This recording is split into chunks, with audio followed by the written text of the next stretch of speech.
Now let's take some time to zoom in at President Moon Jae-in's plans to reform South Korea's healthcare system. Some of the changes the president is pushing for include more treatments covered by the state and revising rules to help low-income earners receive affordable care if they fall seriously ill. Our Hwang Ho-jun tells us more. On a visit to Seoul St. Mary's Hospital Wednesday afternoon, President Moon met with patients there and gave a speech on his plans to reform the nation's healthcare system.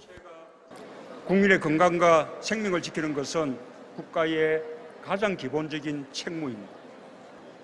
새 정부는 건강보험 하나로 큰 걱정 없이 치료받고 건강을 되찾을 수 있도록 건강보험의 보장성을 획기적으로 높이겠습니다. President Moon pointed to four major things he wants to accomplish. First and foremost, to expand the range of treatments covered by state-run insurance. As of now, if a procedure is not on the government's list, the cost falls flat on the patient.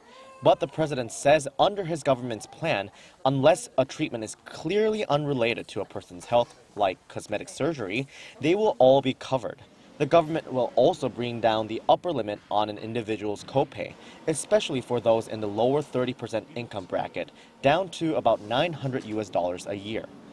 Plus, the president said, emergency financial support worth up to 20 million won, or about $18,000, will be available to those in the bottom half of income groups who contract a severe illness.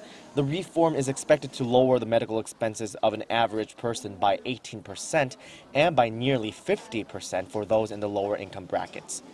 As for the cost, the president said the new benefits will require more than $27 billion over the next 5 years.